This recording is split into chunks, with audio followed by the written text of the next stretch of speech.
بہت بہت شکریہ محترم ماموں ڈاکٹر مسعود الحسن عثمانی صاحب. اور ہمیشہ یہ ہمارے ٹرسٹ کی اور کمیٹی کی روایت رہی ہے کہ جو بھی مہمان ہمارے وہاں آتے ہیں ان کو ہم اپنا ایک یادگاری تحفہ دیتے ہیں. اس کے لیے ہم محترم جناب ڈاکٹر طارق سعید صاحب کو اور محمد ناصر علی کو بلائیں گے کہ آپ لوگ دونوں لوگ آئیں اور کمیٹی کی طرف سے یہ جو تحفہ ہے، یہ جو مومنٹو ہے، حضرت مولانا خالد رشید فرنگی محلی صاحب کی خدمت میں پیش کریں.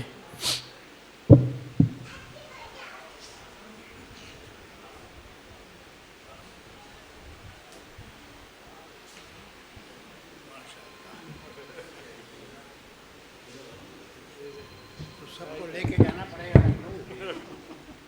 اتنا نہیں لے جا پائیں گے اس کو.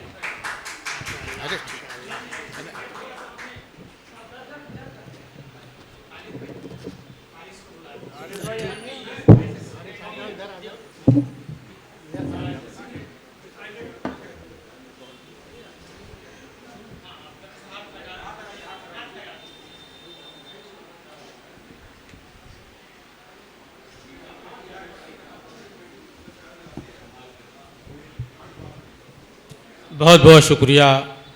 محترم جناب. ایک بار ہم پھر محترم ولی الاقبال سید ولی الاقبال صاحب کو گزارش کریں گے کہ آپ آئیں. ایک مومنٹو محمد خالد صاحب جو لکھنؤ سے تشریف لائے ہیں ان کی خدمت میں پیش کریں.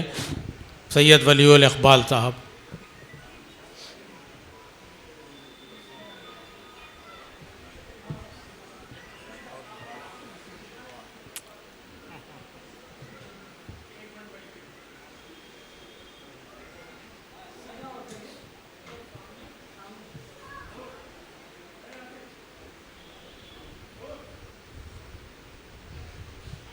بہت بہت شکریہ. اور ہم حضرت مولانا خالد رشید فرنگی محلی صاحب سے گزارش کریں گے، ان سے درخواست کریں گے کہ آپ تشریف لے آئیں اور اپنے خیالات کا اظہار کریں.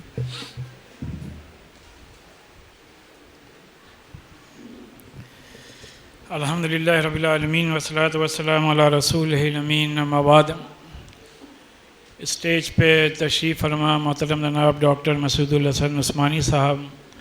محترم محمد خالد صاحب،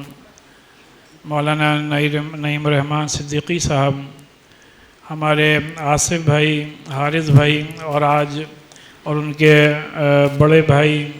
اور یہاں پہ جتنے دیگر حضرات تشریف فرما ہیں، میں نہایت ہی ممنون و مشکور ہوں محمد حامد علی ایجوکیشنل ٹرسٹ کے تمام ذمہ داران کا، جنہوں نے کہ اس خوبصورت تقریب کا انعقاد کیا ہے. اور اسی کے ساتھ ساتھ جو آپ نے جس خوبصورتی کے سے استقبال کیا اور جو مومنٹو پیش کیا ہے، اور جتنا خوبصورت مومنٹو پیش کیا ہے، اور اس میں جو کچھ بھی آپ نے تحریر فرمایا ہے، ہم ان تمام چیزوں کے لیے، ان تمام باتوں کے لیے آپ حضرات کی دل کی گہرائیوں سے آپ کا شکریہ ادا کرتے ہیں. آج جس ہال کا ابھی افتتاح عمل میں آیا ہے اور جس نام نامی سے اس کو منسوب کیا گیا ہے، میری مراد جناب حامد چچا سے ہے، جو کہ اس شہر کی ایک عظیم شخصیت تھے. اور جیسا کہ ابھی ڈاکٹر صاحب نے فرمایا کہ آپ کو علم سے خصوصی لگاؤ اور گہری دلچسپی تھی،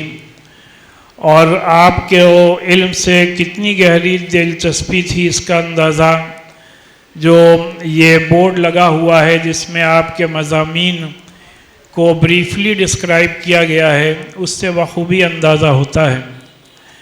حامد چچا سے میرے والد محترم، اللہ تعالیٰ دونوں کی مغفرت فرمائے، اللہ تعالیٰ دونوں کو کروٹ کروٹ جنت عطا فرمائے، اللہ تعالیٰ دونوں حضرات کو جنت الفردوس میں جگہ دے. دونوں حضرات ایک دوسرے سے بہت زیادہ عقیدت اور محبت فرماتے تھے، اور اسی کے ساتھ ساتھ ہمیں حامد چچا کی بہت زیادہ محبت اور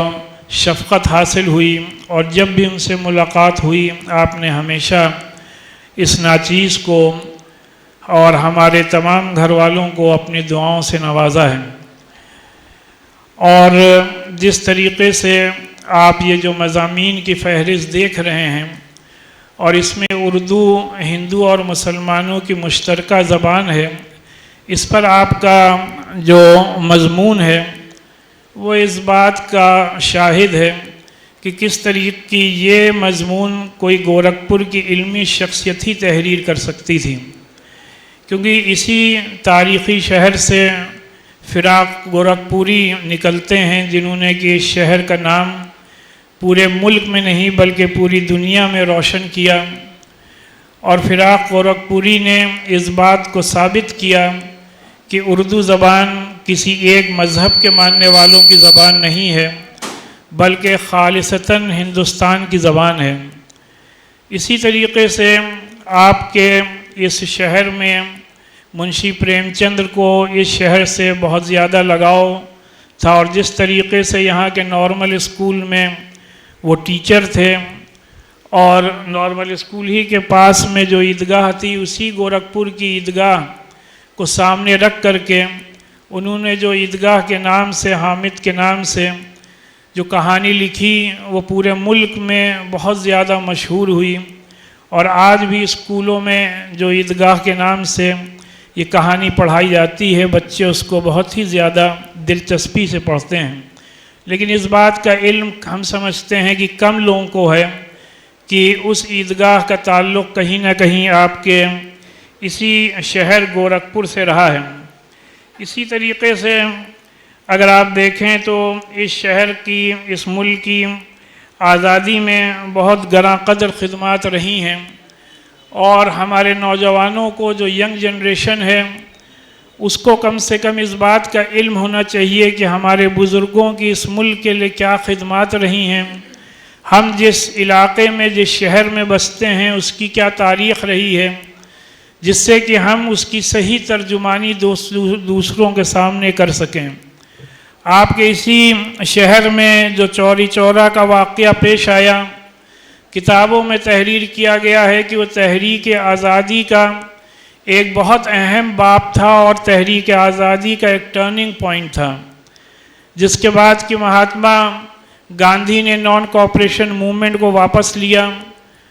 اور کوئٹ انڈیا موومنٹ کے تحت اسی شہر میں بڑا واقعہ پیش آیا جس کے نتیجے میں یہاں پہ شہید اسمارک تعمیر کیا گیا اور آج بھی موجود ہے۔ یہیں گورکھپور ہی میں جواہر لال نہرو پر کیس چلا اور ان کو 4 سال کی سزا سنائی گئی۔ بہرحال چونکہ اس سال ہمارا ملک آزادی کے 75 سال منا رہا ہے، لہذا ہم یہ سمجھتے ہیں کہ اہل گورکھپور کو اس میں اور بھی زیادہ بڑھ چڑھ کر کے حصہ لینا چاہیے۔ اسی کے ساتھ ساتھ ہمارے حارث بھائی نے اور ان کے تمام ساتھیوں نے جو یہاں پہ یہ ادارہ قائم کیا ہے جس میں بچیوں کی تعلیم اور ان کی تربیت کا خصوصی انتظام کیا گیا ہے، یہ در حقیقت ان لوگوں کو جواب ہے جو لوگ یہ کہتے ہیں کہ مسلمان لڑکیوں کی تعلیم کی طرف توجہ نہیں کرتا۔ سوشل میڈیا کا دور ہے، نوجوانوں کو چاہیے کہ سوشل میڈیا پر جو اپنا وقت ضائع کرتے ہیں اسی سوشل میڈیا کے میڈیم کو استعمال کرتے ہوئے اس کو پازیٹیولی اگر اس کا استعمال کیا جائے تو جو صحیح باتیں ہیں وہ ہم اپنے برادران وطن تک پہنچانے میں کامیاب ہو سکتے ہیں۔ نبی پاک صلی اللہ علیہ وسلم کے جو ارشادات ہیں بچیوں کی تعلیم سے متعلق کہ اگر کسی بھی شخص نے اپنے بہن کو یا بیٹی کو اچھی تعلیم دی، اس کا نکاح اچھی جگہ کیا تو اللہ تبارک و تعالیٰ اس کو جنت میں جگہ دے گا۔ اسی طریقے سے ام المؤمنین حضرت عائشہ صدیقہ رضی اللہ تعالیٰ عنہ کا علم کے میدان میں کیا مقام تھا، کتنی سینکڑوں احادیث حضرت عائشہ سے روایت کی گئی ہیں۔ یہ تمام باتیں اگر ہم لوگ سوشل میڈیا کے ذریعے سے لوگوں تک پہنچائیں تو ہم یہ سمجھتے ہیں کہ لوگوں کے ذہنوں میں جو غلط فہمیاں ہیں وہ دور ہو سکتی ہیں۔ میرے عزیز بھائیوں دوستوں،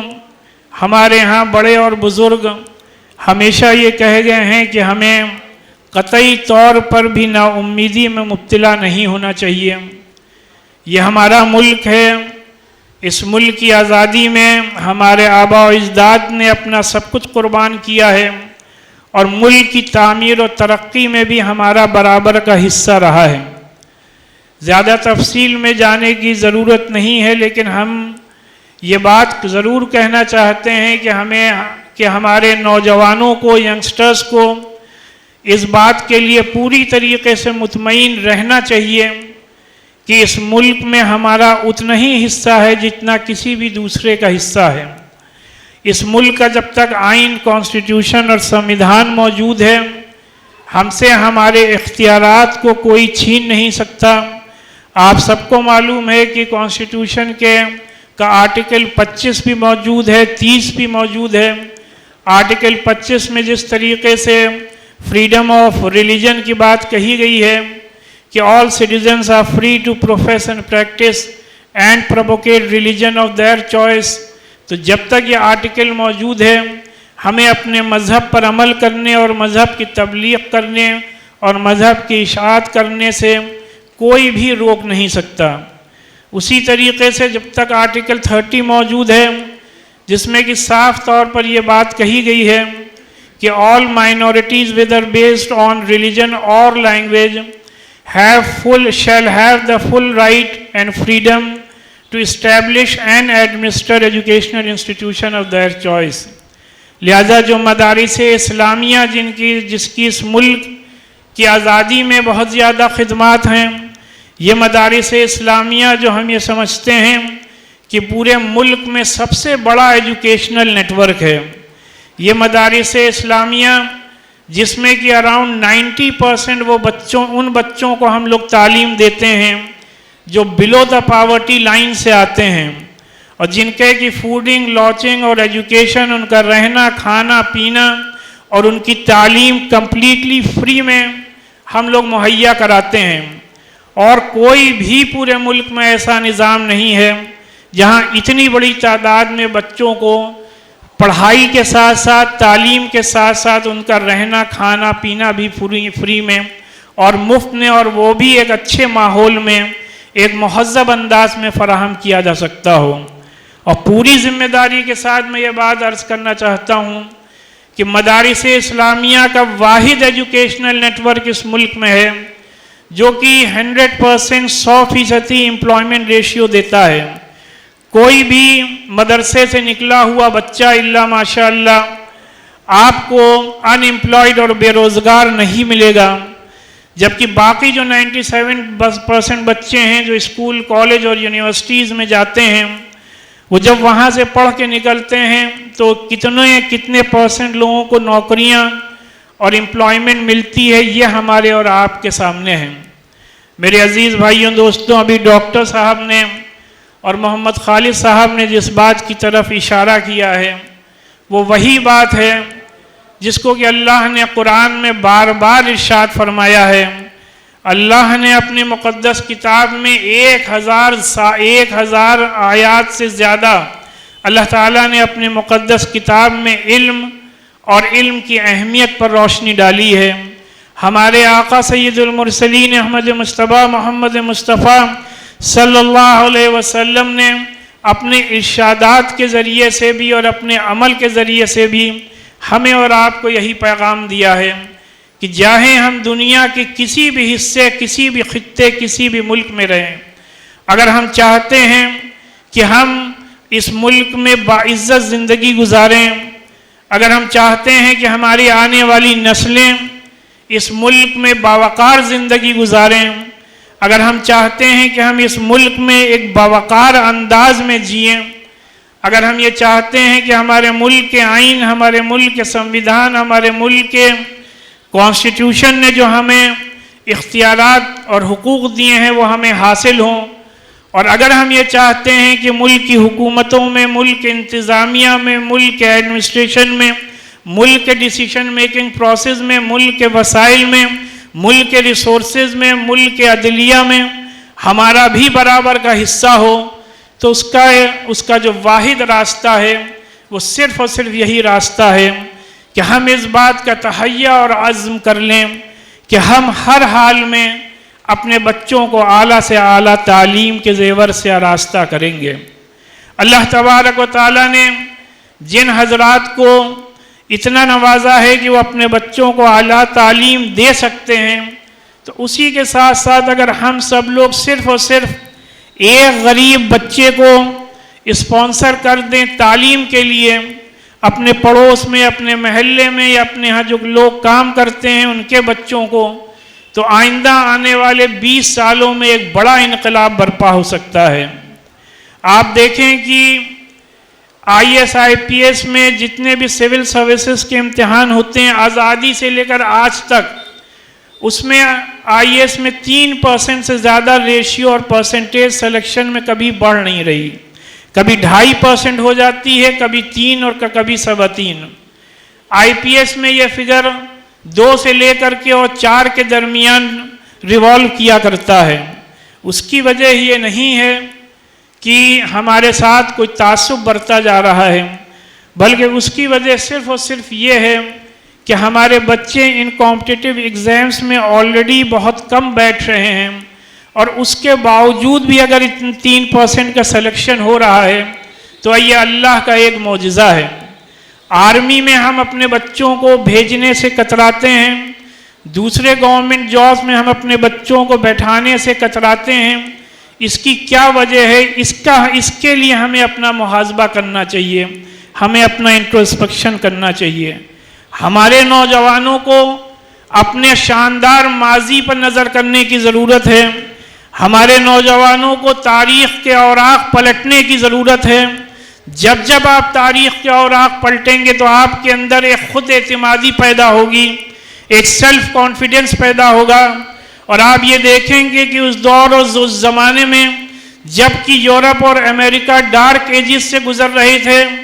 تو عالم اسلام نے دنیا کو سائنس اور ٹیکنالوجی کا تحفہ دیا۔ جب ہم اوراق پلٹیں گے تو آپ دیکھیں گے کہ میڈیسن کا تحفہ دینے والا ایک مسلمان اور ایک حافظ قرآن ابن سینا گزرا۔ اس نے ایک مدرسے میں تعلیم حاصل کی، قرآن کو حفظ کیا، قرآن کو حفظ کرنے کے بعد اس نے قرآن کی آیات پر ریسرچ اور تحقیق کی۔ اللہ قرآن میں جو بار بار ارشاد فرما رہا ہے کہ جو ہم نے یہ کائنات بنائی ہے اس پر تم غور اور خوض کرو، اس پر تم ریسرچ اور تحقیق کرو، تو جب ابن سینا نے اللہ کی کائنات پر ریسرچ اور تحقیق کی تو اس نے ایک کتاب کینن آف میڈیسن کے نام سے لکھی، قانون فی الطب کے نام سے لکھی، جس کو کہ دنیا کی تمام زبانوں میں اس کا ترجمہ کرایا گیا۔ انسائکلوپیڈیا بریٹینیکا میں لکھا گیا کہ Canon of Medicine is the most important textbook of medicine, اور ابن سینا کو فادر آف میڈیسن کے نام سے جانا گیا۔ اسی طریقے سے جب آپ تاریخ کے اوراق پلٹتے ہیں تو آپ دیکھتے ہیں کہ ایک اور عالم دین ابو القاسم الزہراوی کے نام سے کھڑا ہوتا ہے۔ وہ قرآن مجید کی آیات پر تحقیق کرتا ہے اور دنیا کو سرجری کا تحفہ دیتا ہے، اور اس کو آج دنیا فادر آف سرجری کے نام سے جانتی ہے۔ اسی طریقے سے ایک اور مومن کھڑا ہوتا ہے، وہ ریسرچ اور تحقیق کے میدان میں قدم رکھتا ہے، دنیا اس کو جابر ابن حیان کے نام سے جانتی ہے، اور اس کو فادر آف کیمسٹری کے لقب سے دنیا نے یاد کیا۔ آج بھی وہی اللہ ہے، وہی قرآن ہے، وہی احادیث کا ذخیرہ ہے، بلکہ یہ تمام چیزیں اور بھی آرگنائز فارم میں ہمارے اور آپ کے پاس موجود ہیں۔ بڑے سے بڑے اسکول، کالج، یونیورسٹیز ہمارے اور آپ کے ملک میں موجود ہیں، بڑی بڑی تنظیمیں اسکالرشپ دینے کے لیے تیار ہیں۔ اگر کوئی بھی مسلمان بچہ یا کوئی بھی مسلمان والدین یہ کہیں کہ پیسے کی وجہ سے ہم اپنے بچے کو اعلیٰ تعلیم نہیں دے پائے تو یہ صرف اور صرف بہانے بازی ہے اور کچھ نہیں۔ ابھی آپ دیکھیں کہ ساؤتھ میں ایک شخص ڈاکٹر عبد القدیر کے نام سے کھڑا ہوتا ہے، اور اس نے اپنے شاہین انسٹیٹیوشن کے نام سے ادارہ قائم کرتا ہے، اور حافظ قرآن بچوں کو وہ اپنے ہاں داخلہ کراتے ہیں۔ 6 مہینے صرف ہم لوگ ان کو انگلش، میتھس اور سائنس کی تعلیم دینے کے بعد ان حافظ بچوں کو ڈائریکٹ 9th میں ان کا ایڈمیشن کر لیتے ہیں، پھر وہ بچے جنرل اسکول کے بچوں کے ساتھ تعلیم حاصل کرتے ہیں، 9th 10th 11th 12th کے دوران ان بچوں کو نیٹ کی تعلیم دی جاتی ہے، اور ابھی پرسوں جو رزلٹ آیا ہے اس میں 22 حافظ قرآن بچوں کا نیٹ میں سلیکشن ہوتا ہے، اور وہ بھی ان کو اتنے ہائی پرسنٹیج آتا ہے، اتنے اچھے مارکس آتے ہیں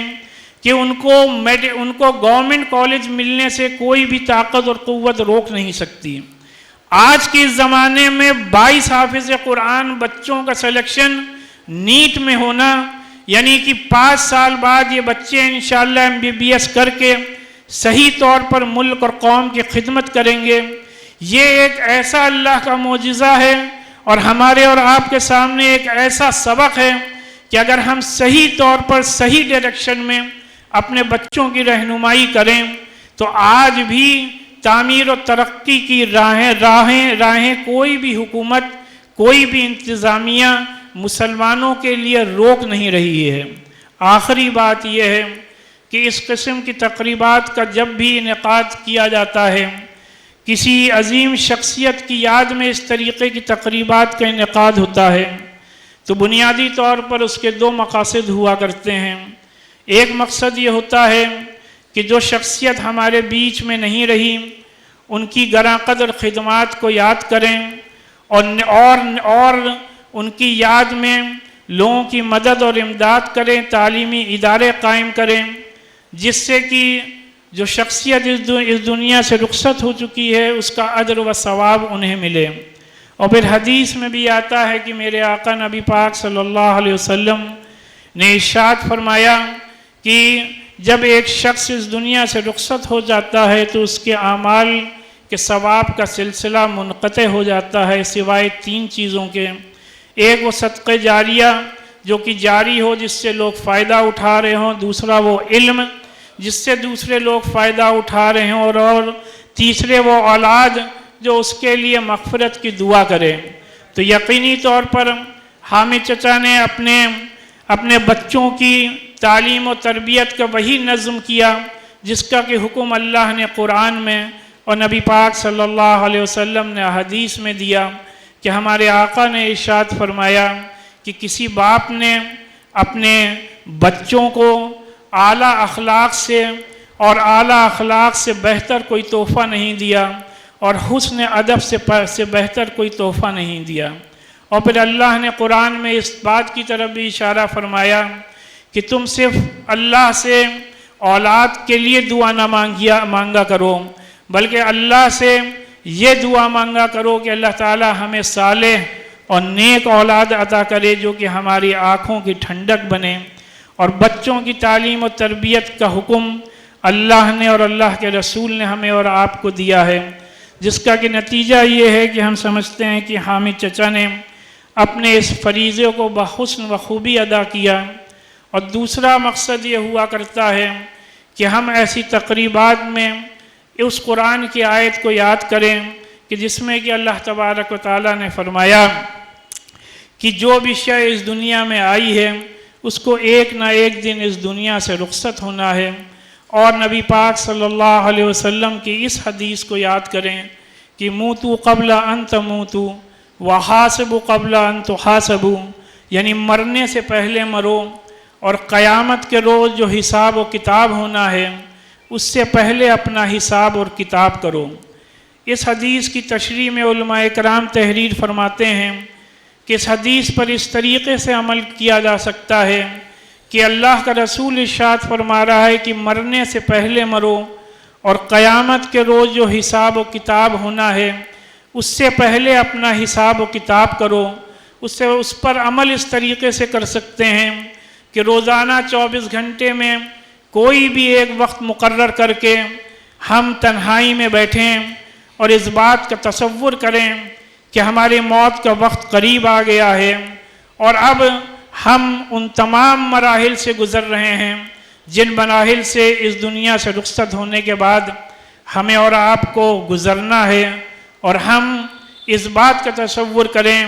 کہ ہم اللہ کی بارگاہ میں حاضر ہیں،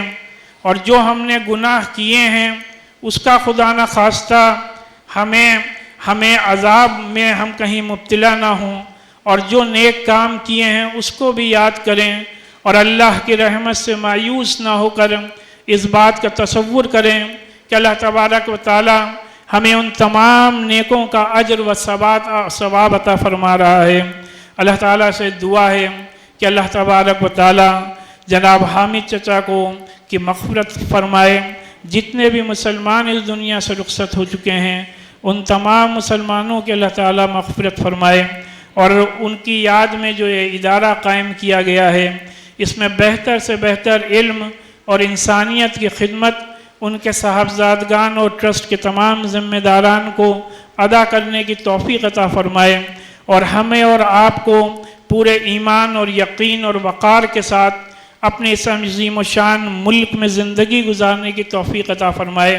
اور ہمارا اور آپ کا تمام مسلمانوں کا خاتمہ اللہ تبارک و تعالی ایمان پر فرمائے۔ وآخر دعوانا الحمدللہ رب العالمین۔